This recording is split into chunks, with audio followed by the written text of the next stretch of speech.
Assalamualaikum warahmatullahi wabarakatuh. Di sini kami dari kelompok 9 yang beranggotakan Rani Mufti Hati dengan NPM 051, Aslina Kenita Restu NPM 076, dan Muhammad Anandito Putra Agustian dengan NPM 079 akan mempresentasikan materi mengenai pengauditan saldo kas. Pengauditan saldo kas. Kas adalah dana yang dimiliki oleh perusahaan yang ditujukan untuk memenuhi berbagai kebutuhan pembayaran tanpa ada pembatasan atau hambatan. Tujuan audit.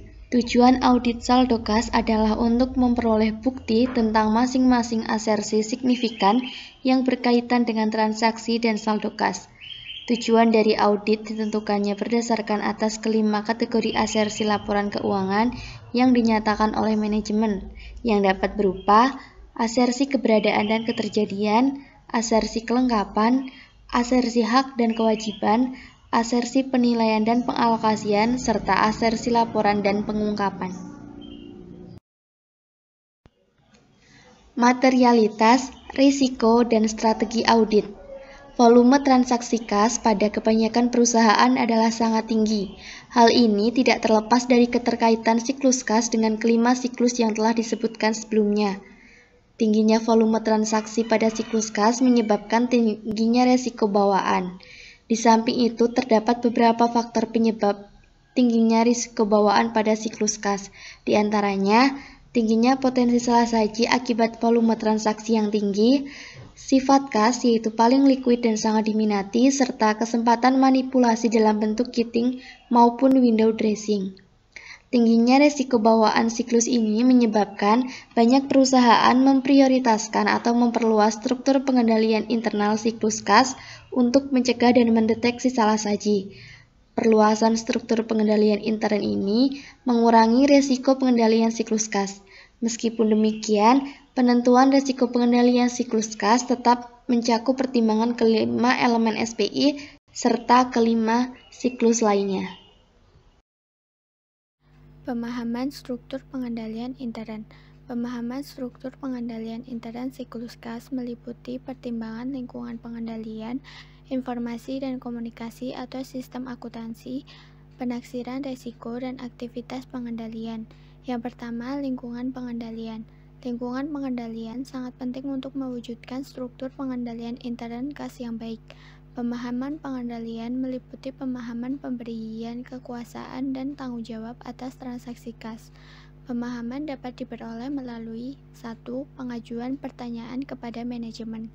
Yang kedua, mempelajari bagan organisasi. Dan yang ketiga, menelaah deskripsi tugas. Yang kedua, penaksiran resiko. Penaksiran resiko entitas untuk tujuan pelaporan keuangan merupakan pengidentifikasian, analisis, dan pengelolaan resiko yang relevan dengan penyusunan laporan keuangan yang disajikan secara wajar sesuai dengan prinsip akuntansi berterima umum di Indonesia. Penaksiran resiko dapat ditujukan ke bagaimana perusahaan mempertimbangkan kemungkinan transaksi dalam siklus kas yang tidak dicatat atau mengidentifikasi dan menganalisis estimasi yang signifikan yang dicatat dalam laporan keuangan. Yang ketiga, informasi dan komunikasi atau sistem akuntansi. Kaitannya dengan informasi dan komunikasi ini dalam siklus kas, sistem informasi mencakup metode dan catatan yang digunakan untuk 1. Mengidentifikasi dan mencatat semua transaksi yang terkait dengan siklus kas secara sah. Yang kedua, menjelaskan pada saat yang tepat transaksi dalam siklus kas secara cukup rinci dan memungkinkan adanya penggolongan masing-masing transaksi itu untuk pelaporan keuangan. Yang ketiga, mengukur nilai transaksi dari siklus kas dengan tepat. Dan yang keempat, menyajikan transaksi dari siklus kas dengan semestinya dan pengungkapan yang berkaitan dalam laporan keuangan. Aktivitas pengendalian. Aktivitas pengendalian yang relevan dengan audit atas transaksi dalam siklus kas dapat digolongkan menjadi beberapa kebijakan dan prosedur yang berkaitan dengan 1. Review kinerja 2. Pengolahan informasi 3. Pengendalian fisik 4. Pemisahan tugas. Pengujian pengendalian siklus kas. 1.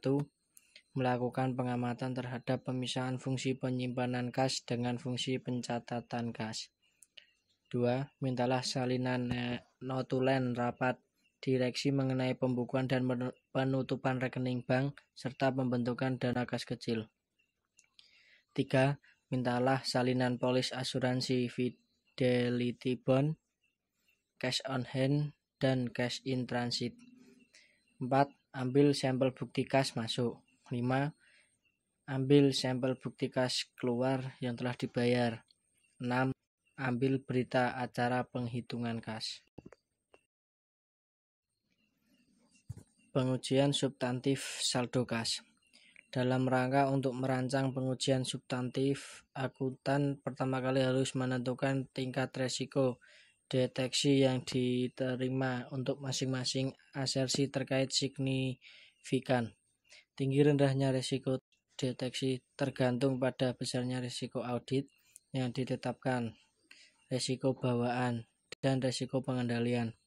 Dari berbagai prosedur pengujian substantif yang mungkin, auditor dapat merancang program audit untuk mencapai tingkat resiko deteksi yang dapat diterima.